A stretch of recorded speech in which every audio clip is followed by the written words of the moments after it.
Et bonjour à tous et bienvenue pour ce nouvel épisode de Quoi de neuf sur la résine, spécial championnat du monde de Berne. Alors après les épreuves individuelles de bloc et de difficulté, il nous restait encore à résumer l'épreuve de vitesse, la dernière de la fratrie. Alors vous le savez, on l'a dit et répété, ces championnats du monde étaient la première épreuve qualificative pour les Jeux Olympiques de Paris 2024, et bien c'est aujourd'hui avec la vitesse que les premiers tickets allaient enfin tomber, 4 très exactement, puisque les deux premiers athlètes de chaque catégorie se verront remettre ce précieux sésame. Chez les femmes, après des qualifications pas spécialement rapides au regard de l'année passée, on voyait déjà mal comment le premier ticket pourrait échapper à la polonaise Aleksandra Miroslav, grande favorite au titre final avec un chrono de 6,40, loin devant ses concurrentes. Mais attention, car on se rappelle de ses récentes difficultés à la Coupe du Monde de Villars, et derrière elle, les outsiders habituelles sont présentes, à l'image des deux sœurs Kalushka, de l'indonésienne Desak Maderita Kusuma Dewi ou de l'américaine Emma Hunt.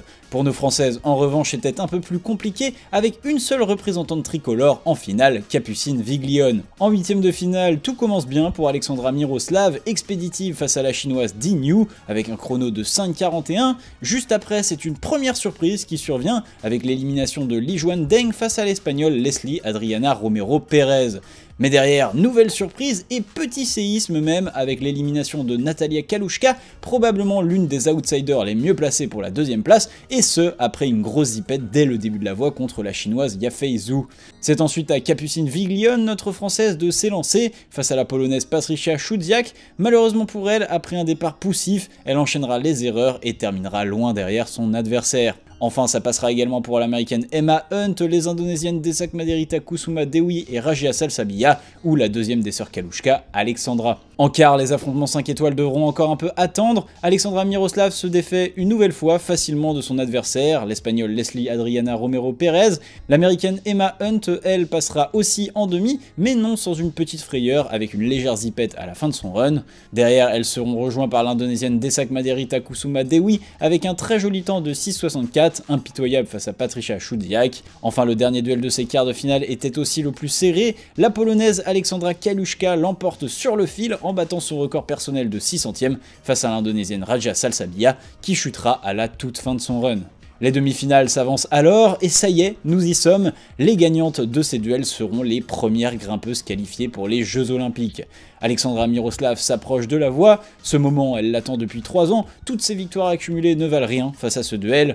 En face d'elle, l'américaine Emma Hunt est prête, le buzzer retentit et en un millième de seconde tout s'effondre. Aleksandra Miroslav rate complètement son départ et chute dès la deuxième prise, lunaire. Emma Hunt termine la course et devient la première grimpeuse qualifiée aux Jeux Olympiques 2024, pendant qu'Aleksandra Miroslav, effondrée, devra s'en remettre au futur tournoi de qualification olympique.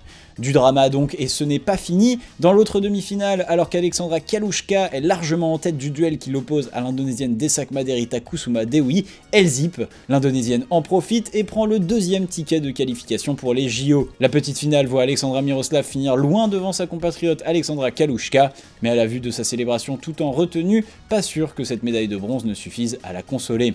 Enfin, en finale, l'indonésienne Desak Maderita Kusuma Dewi prendra directement un léger avantage sur l'américaine Emma Hunt, et malgré un rapprochement dans le milieu de la course, elle ne le lâchera plus. Mais qu'importe, la fin de soirée sera belle pour les deux compétitrices, avec un titre de championne du monde mérité pour Desak, un record personnel et une médaille d'argent pour l'américaine, ainsi qu'une place pour les JO pour chacune des deux grimpeuses. Au classement, c'est donc une très belle victoire pour Desak Maderita Kusuma Dewi, l'indonésienne qui obtient finalement une reconnaissance au plus haut niveau mondial. Derrière, Aleksandra Miroslav devra donc aller décrocher sa place aux JO dans un tournoi de qualification olympique européen qui s'annonce déjà brûlant face aux deux sœurs Kalushka ou aux Olympics Qualifiers de l'année prochaine. Bref, pour le reste du classement, il ne restera plus qu'une place aux indonésiennes pour se qualifier en raison des quotas attribués à chaque pays, et on pense évidemment à Rajia Salsabilla pour remplir ce dernier quota, tandis que nos françaises devront elles probablement attendre, à moins d'un petit miracle, les Olympics Qualifiers au début de l'année prochaine. Place à la compétition masculine maintenant. Comme chez les femmes, les temps sont un petit peu en dessous de la moyenne de l'année.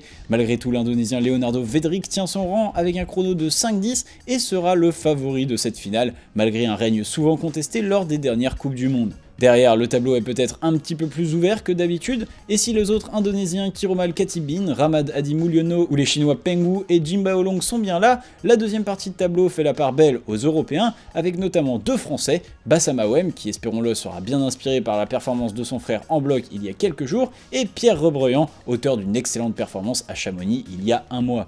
Du côté des absents, par contre, l'américain Samuel Watson sera complètement passé à côté de ses qualifications, à un meilleur temps à 8,90 et une chute, un gros prétendant qui manquera à l'appel. La compétition commence alors, comme une habitude, c'est donc Leonardo Vedric qui ouvre le bal, et cette fois-ci son adversaire n'est autre que l'espagnol Eric Noya Cardona. Une mission a priori à la portée de l'Indonésien, mais au milieu de son run, il chute, laissant l'espagnol intraitable techniquement lui passer devant et donnant à la compétition une toute autre tournure. Le Kazakh Rishat Reiboulin, outsider de ces finales, ne se fera lui pas prier pour envoyer au tapis le japonais Jun Yasukawa, victime d'une chute.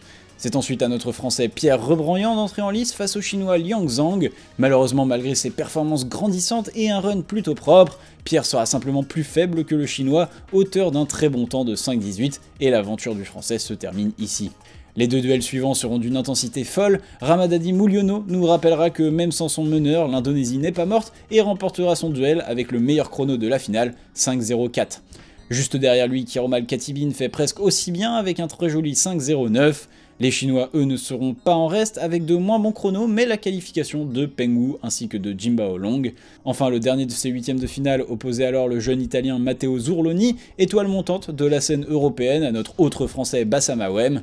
Malheureusement un peu plus lent mais propre, Bassa zippera au milieu de la voie. Matteo Zurloni s'envolera alors vers la victoire, mais au moment de clore la course, rate le buzzer. Mais malheureusement pour Bassa, l'Italien avait tout de même trop de marge et notre Français ne pourra que le regarder appuyer une nouvelle fois sur le pad. Les quarts de finale arrivent alors et Eric Noya Cardona rêve probablement maintenant du dernier carré après sa victoire contre Leonardo Vedric, mais face à lui, le Kazakh Rishat Reiboulin se montrera bien moins compréhensif avec un temps expéditif de 5,26. C'est ensuite Jimbaolong qui ressortira vainqueur du duel fratricide face à son compatriote Liang Zhang avec un temps de 5,08, un duel 100% chinois donc suivi d'un autre 100% indonésien. Ramad Hadi Mulyono contre Kiromal Khatibin, deux hommes avec un record personnel à 4,97 et un duel qui tiendra toutes ses promesses. Au coude à coude durant tout le long du mur, c'est Ramad Hadi Mulyono qui prendra le meilleur sur Kiromal pour 6 centièmes et un temps en dessous des 5 secondes symboliques avec 4,99.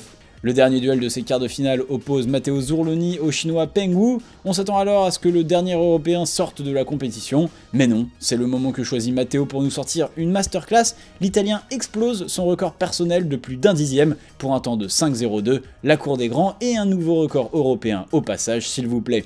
Les demi-finales arrivent alors et avec elles les Jeux Olympiques encore une fois, avec en premier lieu un duel sous haute tension, le chinois Jimbaolong et le kazakh Rishat Reiboulin sont au coude à coude, il leur reste d'ailleurs jusqu'au bout de la voie et c'est finalement Jimbaolong qui l'emporte 5,03 contre 5,17. Et dans la deuxième demi-finale, Matteo Zurloni va tenter de créer l'exploit face à Ramad Hadi Mulyono.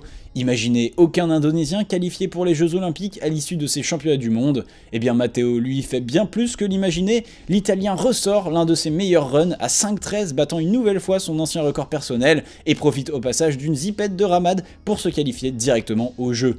Une seule question subsiste alors concernant l'Italien, va-t-il s'arrêter? En petite finale, Ramad Hadi Mulyono ne laissera aucune chance au kazakh Rishat Reiboulin, s'octroyant la médaille de bronze avec un temps de 5,05, et enfin, on aimerait que toutes les finales terminent en apothéose, mais ce n'est pas toujours le cas. Alors que le compte à rebours n'est pas terminé, Jimbaolong part trop tôt, un faux départ qui couronne Matteo Zurloni, champion du monde d'escalade de vitesse, tout sauf une imposture à la vue de son parcours exceptionnel. Au classement, Matteo Zurloni nous fait donc entrevoir une nouvelle possibilité de rivaliser avec les plus grands pour l'Europe. En tout cas, nous autres Français ne serons pas mécontents de le voir se qualifier, ce qui dégagera un peu la concurrence pour le tournoi de qualification olympique à l'automne. Derrière, c'est un cataclysme pour les Indonésiens qui ne feront pas mieux qu'une 3e place via l'intermédiaire de Ramad Hadi Mulyono et on attendra la réaction de Leonardo Vedric ou de Kiromal Khatibin durant les prochaines épreuves. Alors voilà, c'est tout pour ce résumé de l'épreuve de vitesse et nous on se retrouve dès dimanche pour le résumé de la dernière épreuve de ces championnats du monde et on espère la plus belle, le combiné.